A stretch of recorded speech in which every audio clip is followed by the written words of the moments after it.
The first thing I did after being reborn was to swap the water in the pesticide bottle with real poison. In my previous life, just as our family became the first to earn over 10,000 yuan in the village, my husband went into business and failed miserably, racking up a debt of 130,000. Riddled with guilt, he claimed he didn't want to drag me and my mother-in-law down with him, and attempted suicide by drinking pesticide to keep the debt collectors at bay. My mother-in-law hid all our remaining money inside a coffin. When the debt collectors couldn't get their money, they seized our house. I tried to protect my mother-in-law and ended up with a broken leg. And then, at the funeral, the coffin caught fire and all the hidden money burned with it. I carried the whole family on my back, working day and night to repay the debt, while also taking care of my mother-in-law until her final breath. What I got in return was a body full of injuries and a head full of gray hair. When I was reduced to picking through trash to survive, I ran into my late husband on the street, alive and well, with a woman on his arm and a child in tow, looking rich and radiant. "Honey, you really are clever," the woman giggled, "faking your death to escape the debt, and still managing to marry me with the money you hid." My husband replied indifferently, "That woman was an idiot. She took your place, so it was only fair she paid the price." I died of shock on the spot. When I opened my eyes again, it was the day he tried to poison himself. Chapter 1. Gloria. I've failed you. I not only lost all our savings, I'm now 130,000 in debt. I deserve to die. I won't drag you or mom down any further. One bottle of pesticide, and all the debt dies with me.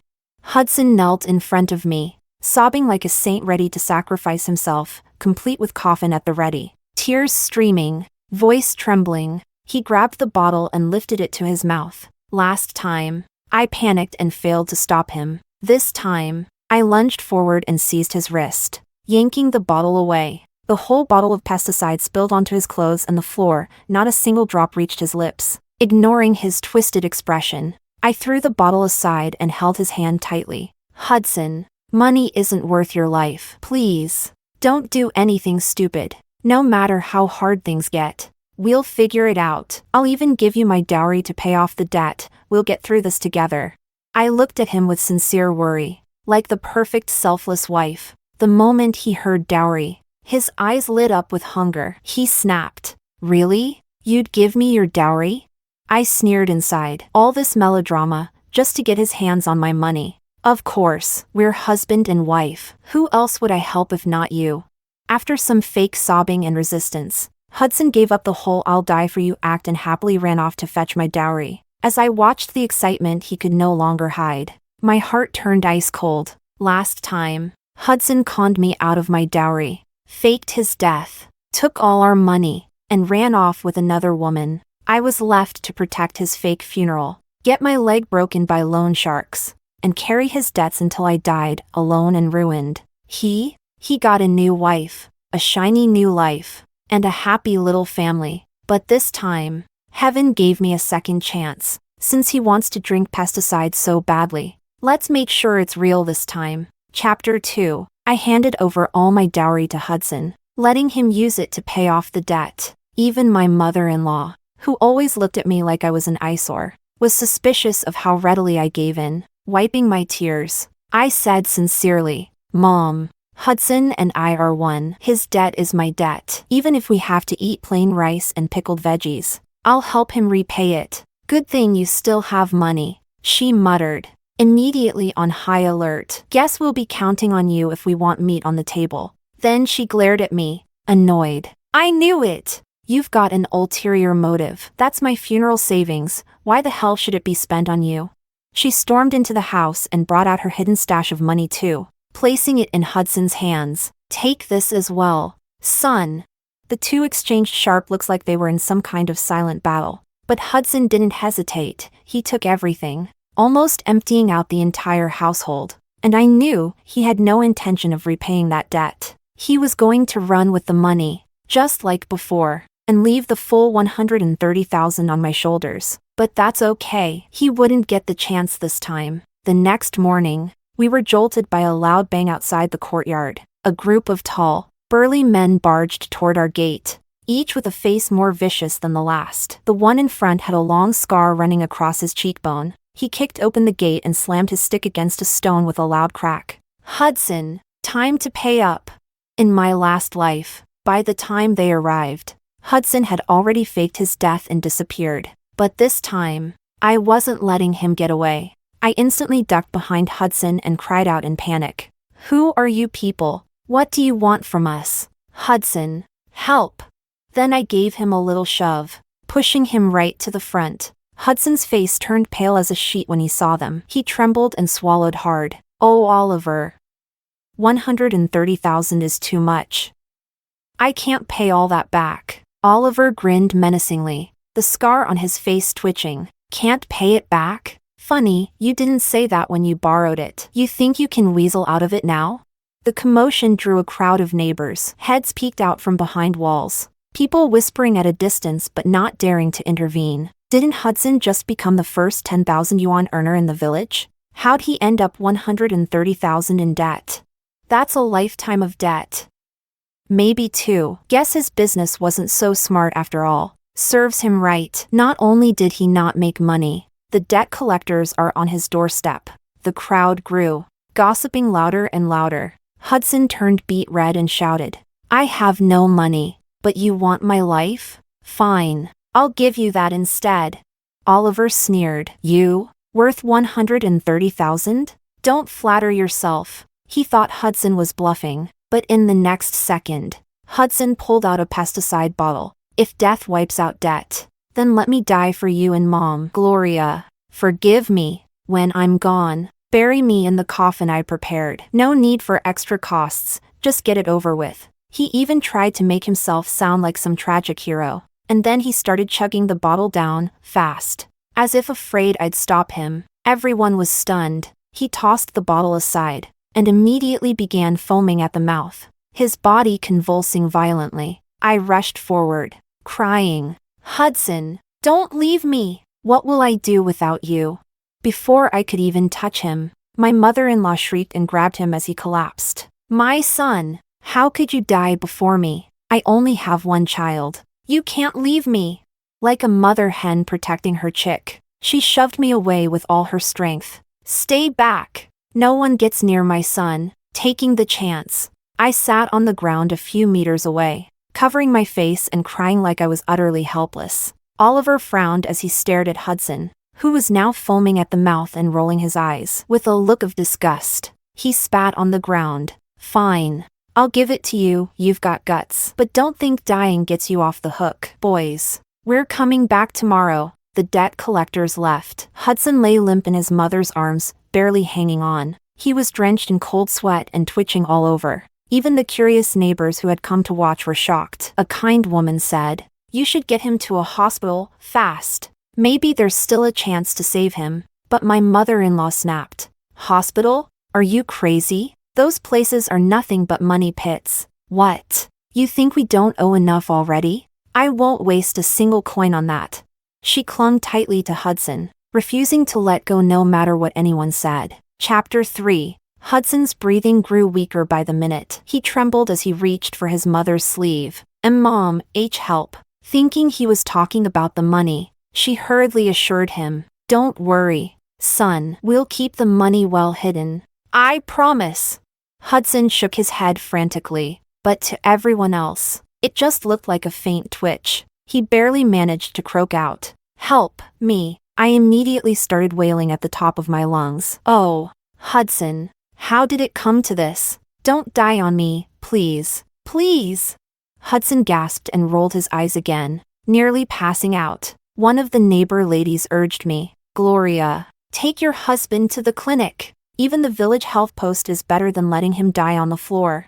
I pretended to be in such shock I could barely move. Just as I staggered to my feet, my mother-in-law rushed over and grabbed me. You're not going anywhere. Hudson is lying here dying, and you want to run off to find a doctor? She blocked me with all her might. The neighbors finally had enough. Come on. Hudson's still breathing. At least try to save him. If you won't go, let his wife go. Of course she couldn't say the real reason out loud, so she stammered incoherently. That's when a voice called out from the crowd. Move aside, I'll take a look. Someone exclaimed with relief. It's Dr. Diego.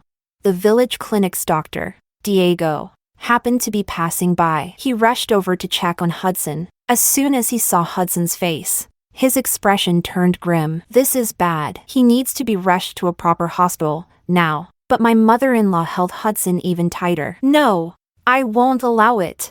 Dr. Diego, driven by the duty to save lives, didn't hesitate. He pried Hudson from her arms, panic written all over his face. He shouted, "If we wait any longer, he's finished. Come on, everyone, help me. Saving a life is worth more than building a temple." Some neighbors helped lift Hudson. Others tried to convince my mother-in-law to let us take him to the hospital. And someone even rode off to bring their family's tricycle. The scene was chaotic. Once the vehicle arrived, everyone worked together to lift Hudson onto the tricycle. But my mother-in-law suddenly grabbed one of the wheels and screamed, "Where are you taking my son? Give him back to me." My eyes were red as I tried to persuade her. "Mom, the doctor said Hudson still has a chance. He can be saved."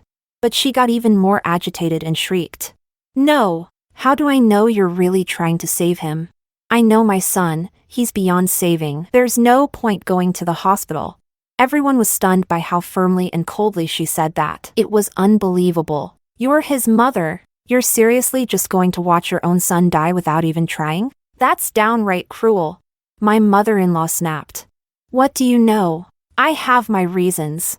No one understood her so-called reasons. But then something happened that shut everyone up. Hudson suddenly began vomiting violently. At first it was just bile and stomach contents, making the bystanders pinch their noses and step back instinctively. But within seconds, he started vomiting blood, thick, dark red blood that poured from his mouth like his insides had been torn open. Everyone froze, horrified by the sight. My mother-in-law rushed over and yanked him back into her arms. "I told you not to move him. Now look what happened. He's puking blood because you kept tossing him around." One of the older neighbor women spat on the ground and scolded her. "We tried to help your son, even brought a damn tricycle, and you're the only one who kept getting in the way. Since when did saving someone become a crime?" I pleaded desperately. "Mom, if you keep stopping us, Hudson really won't make it." She turned around and slapped me across the face. "You ungrateful wench. Your man's not even cold yet, and you're already siding with outsiders against me." I held my face, sobbing.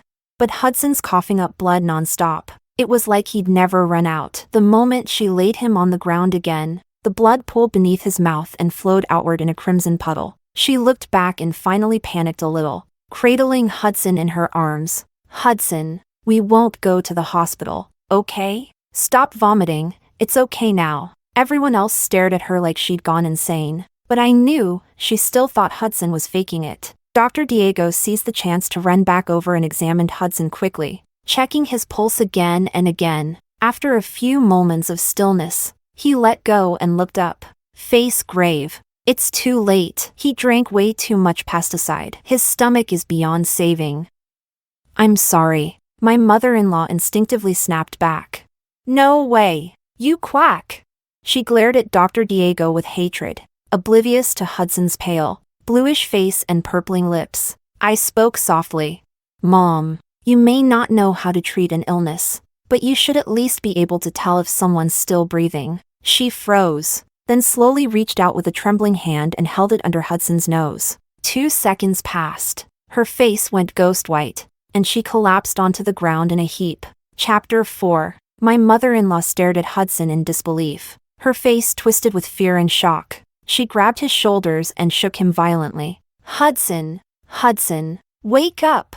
But Hudson was gone, completely gone. His head drooped limply with no response. She shook him like a madwoman, pinching his philtrum, lifting his eyelids. Grief seemed to hit her on a delay, suddenly overwhelming. Her movements turned frantic. Suddenly she threw herself in front of Dr. Diego, grabbing his coat and wailing, "Dr. Diego, please, check on my son. What's happening to him? Please." Dr. Diego frowned. "You refused to send him to the hospital earlier. Now he's gone. What do you want me to do? Look at his pupils, they're constricted. That's classic pesticide poisoning." She shot to her feet, face flushed with rage. "Impossible. My son couldn't have been poisoned." The neighbors exchanged strange looks. Lady, we all saw Hudson drink the whole bottle of pesticide. What else could it be if not poisoning?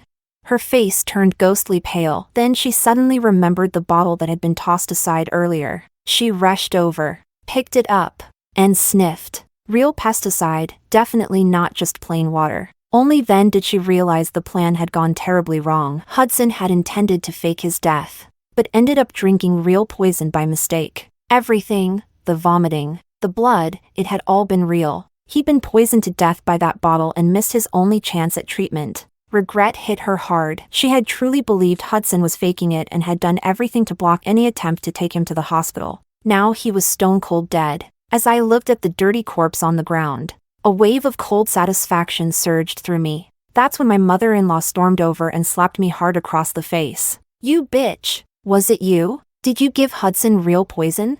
You heartless snake! He was your husband and you poisoned him to death. Her eyes were bloodshot, full of hatred as she glared at me like I was her mortal enemy. My head snapped to the side from the force of the slap. My cheek burned, swelling instantly. I cried out, wounded and pitiful, Mom, what are you saying? Everyone here saw it. Hudson drank the pesticide himself. He said it himself, when a man dies, his debt dies with him. He meant it, he wanted to die. I tried everything to get him to the hospital. I wanted to save Hudson. But you were the one who stopped me. You said I was turning against you, siding with outsiders. Tears streamed down my face like a broken dam. I was sobbing so hard I could barely breathe.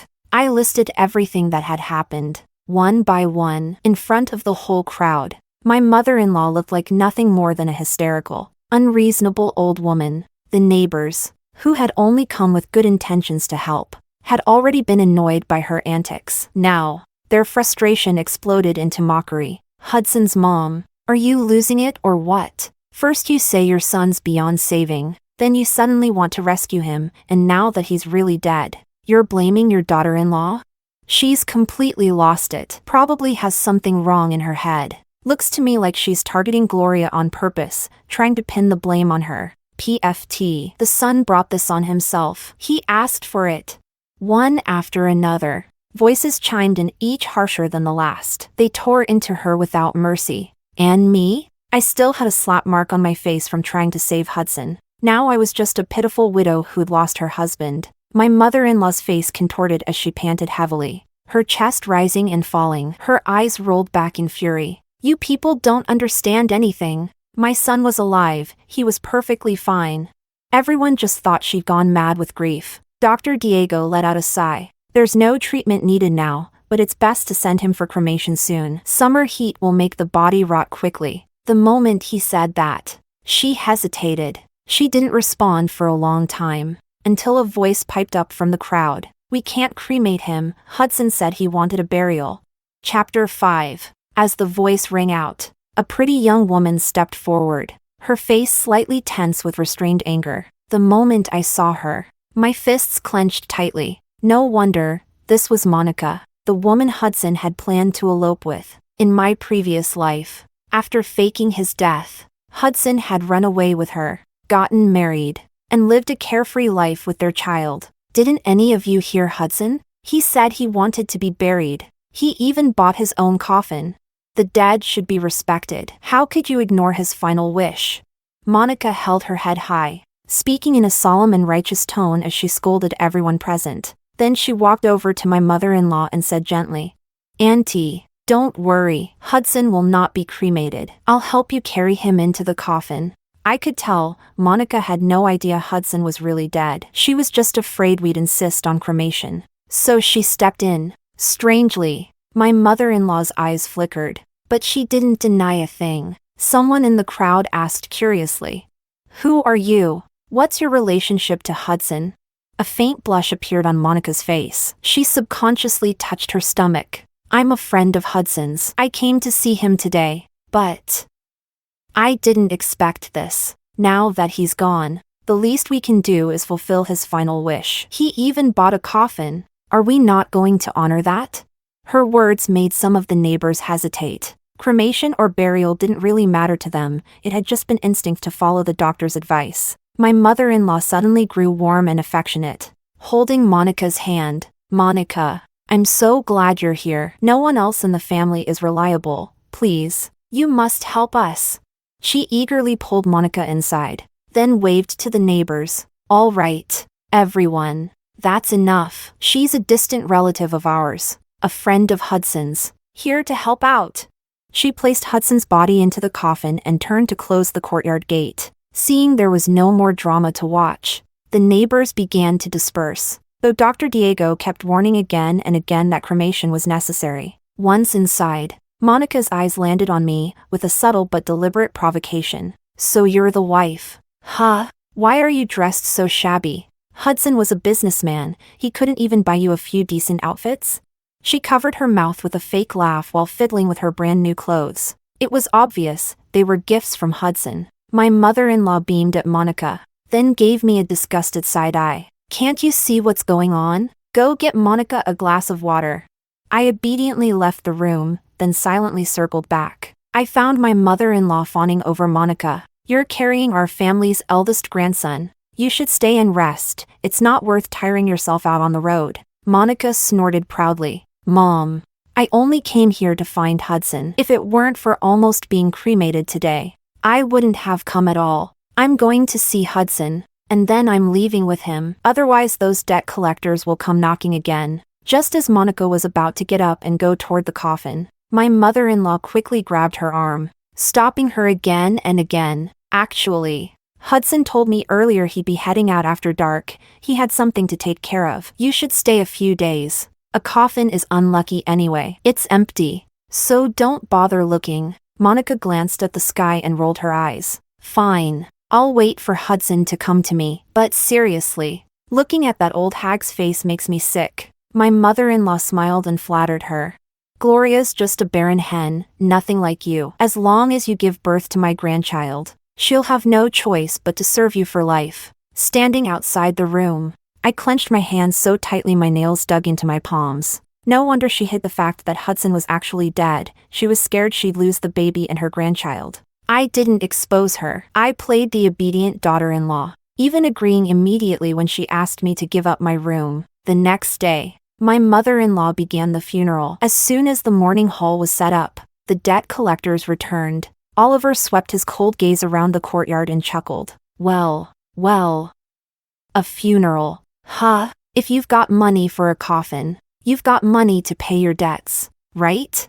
Chapter 6. My mother-in-law glared at them furiously. My son just died. What are you doing here? Can't you let us grieve in peace? Oliver stabbed his stick into the ground and sat down like he owned the place. Hudson might be gone, but his woman and his old mother are still here. He owed us money, and you two can pay it back. The whole crew looked around the yard like vultures, eyes cold and greedy. My mother-in-law's face changed. She hadn't expected that Hudson's death wouldn't erase the debt. We couldn't pay this back in a lifetime. One of the men raised his stick and smashed it down on a bench, splitting it in half. My mother-in-law flinched in fear. Gloria! Get the money, give them everything we've got. I cowered behind her and sobbed. Mom, I have no money. I gave my entire dowry to Hudson. I don't have a cent left. Oliver looked like he'd been waiting for that answer. No money? That's easy. This house is worth something. The land too. Anything of value, take it. Use it to pay the debt. At his command, the men began rummaging through the house, taking everything, even pots, pans, and bowls. I pretended to be terrified and shrank into a corner, making no effort to stop them. My mother-in-law looked heartbroken when someone grabbed a newly painted bench. She threw herself on it and wouldn't let go. When they reached for an old iron pot, she tried to block them too. This is ours. You can't take it. Thieves. Bastards. Just kill me already. But the men didn't care about her age. One of them kicked her aside and kept walking. When she blocked their way again, she got a few more hits. They even tore down the funeral decorations. The wreaths and other items were smashed to the ground. In just a few minutes, the house looked like it had been ransacked by bandits, complete chaos everywhere. My mother-in-law sat wailing in front of the mourning altar, slapping her thighs and cursing the heavens. In the chaos, someone accidentally knocked over a candle, and the nearby cloth caught fire. The flames quickly spread to the coffin, And within seconds, it became uncontrollable. The coffin burned like a barrel of oil, turning into a blazing inferno. My mother-in-law was the first to react. She let out a piercing scream. My son! Oliver and his gang had just left, and the front gate was still open. Neighbors outside saw the fire and rushed in to help. I blended in with the crowd, pretending to help, but I knew the truth. This coffin wasn't going to survive. Hudson had prepared it specially to fake his death. It was made entirely of flammable wood and coated inside and out with tung oil. In my previous life, I had tried desperately to put out the fire. All I ended up with was a pile of ashes. This time, I watched coldly as the coffin collapsed, revealing Hudson's charred corpse. The smoke and flames filled the morning hall. My mother-in-law, covered in soot, sat in front of the coffin, utterly devastated. My son, my money, someone nearby asked, puzzled. Money? What money? The stuff the debt collectors took? But I knew exactly what she meant. It was the money we had given Hudson to repay his debts. She had hidden it in the coffin. Hudson had planned to fake his death and run off with the cash, but now he was truly dead. As for the money, I had already taken it back, long before this. At that moment, Monica, who had been hiding in the back room, heard the commotion and ran out. When she saw the charred body, she screamed and nearly fainted. Hudson! Her whole body trembled as she turned and vomited violently. Then she stormed over to my mother-in-law, grabbing her by the collar and shouting, How did Hudson die? You told me he wasn't dead. You old hag. You lied to me. My mother-in-law, realizing she'd been exposed, tried to play innocent. I was only doing it for you, Monica. Your health. You know, you couldn't handle the stress. But Monica dropped the act. She shoved my mother-in-law hard and cursed. Don't give me that crap. He's dead, and I'm not staying here another second. You're not going anywhere. You better give birth to that baby safely. As soon as Monica tried to leave, my mother-in-law jumped up to stop her. Chapter 7. But Monica wasn't someone to mess with either. She looked down at my mother-in-law with mocking contempt. In your dreams, I'd rather get rid of the baby than let you have it. My mother-in-law panicked instantly. She grabbed Monica with both hands, trying to drag her back into the house. Monica threw herself to the ground and started screaming hysterically. Help! She's assaulting me in broad daylight. What century is this? Where's the law? Someone help me! I'm dying! Everyone around was stunned for a moment before rushing in to pull them apart. Hudson's mom, what are you doing? You can't stop her from leaving.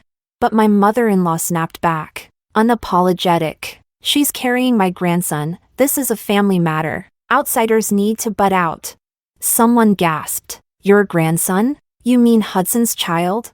In an instant, all eyes shifted back and forth between me and Monica. I stared at Monica in shock and asked, You're pregnant with Hudson's baby? What's your relationship with him? Monica's face darkened. She had been hoping to slip away quietly. She didn't expect the baby to be exposed like this. No, I'm not involved with Hudson. Stop making things up. Let me go. She frantically pushed my mother-in-law away, denying everything. But my mother-in-law screamed, You're carrying our family's child. That makes you one of us. You have to give birth, or it's murder. My son bought you a house and a car. Everything you ate, wore, and used came from him. Even that gold necklace on your neck, he bought that too.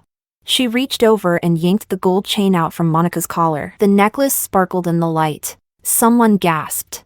Didn't Hudson's business fail? How did he have this much money? My mother-in-law snorted.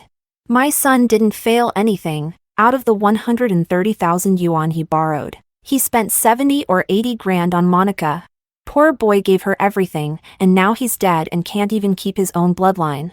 Monica's face turned beet red. She covered the necklace and snapped. He gave it to me willingly. I didn't even have a title. Just followed him around like a ghost. What? I couldn't take a little compensation? My mother-in-law exploded. So you admit it. He gave you everything, and now you turn your back on him? Shameless. You're not leaving. That child belongs to our family. We're not losing him too. Monica slapped her across the face. You people are broke. Why the hell would I stay in this dump?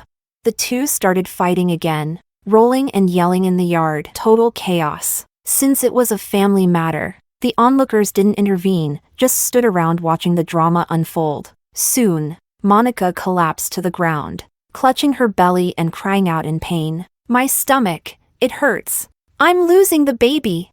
My mother-in-law was startled, afraid she might lose her only grandchild too. She quickly shouted for someone to take Monica to the clinic. Thankfully, the doctor said it was just a scare, nothing serious. Strangely enough, despite nearly having a miscarriage, Monica no longer talked about getting an abortion. The chaos finally quieted. But now everyone's thoughts returned to her relationship with Hudson. And just like that, my mother-in-law, unfazed, started bossing me around again as if nothing had happened. "Go boil some water. Can't you see Monica is exhausted? Nothing must happen to my grandson."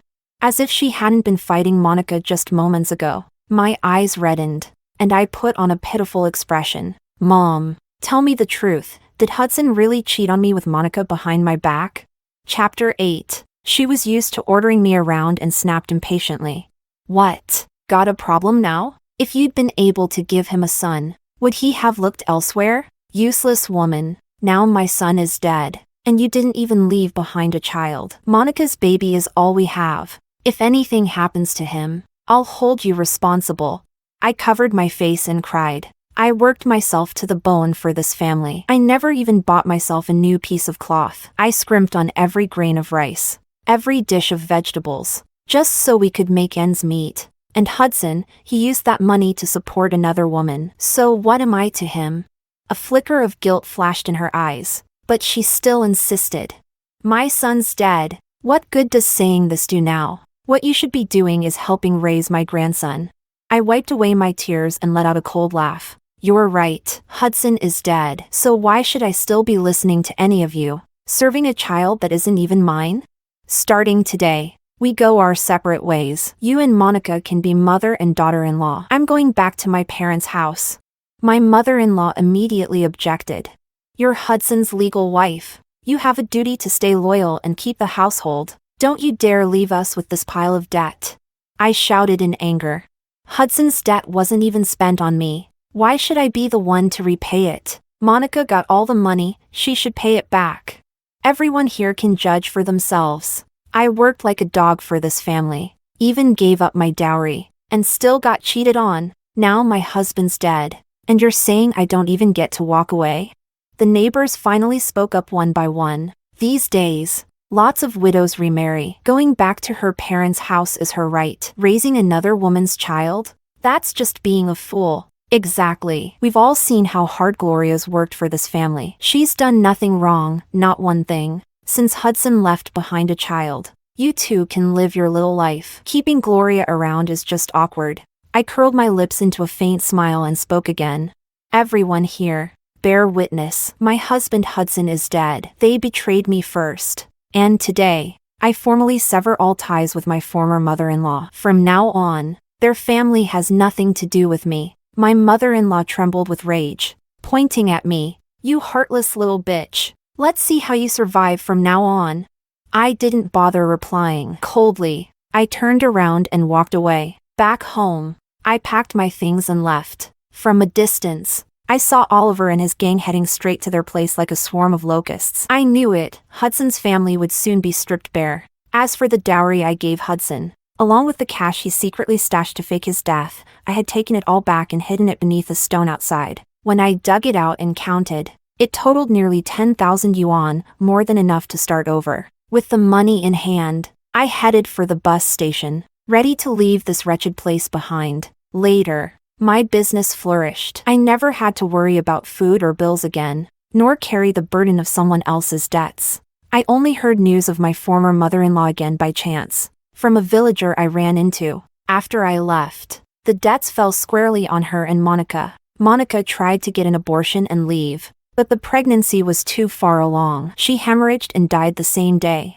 Left alone, my mother-in-law couldn't repay the remaining debts. She was beaten by creditors and ended up handing over everything Monica owned. Even after that, she still owed 50 or 60,000. She had no one left, no way to pay, and no place to go. In the end, the house was repossessed. She wandered the streets, surviving off trash, Not long after, she got sick and died alone. The villager sighed and said I was lucky to have left early, otherwise I would have been dragged down with them. I smiled quietly. There was no luck about it, just a painful lesson. And the strength to take back control before it was too late. Their lives had ended. But mine was only just beginning.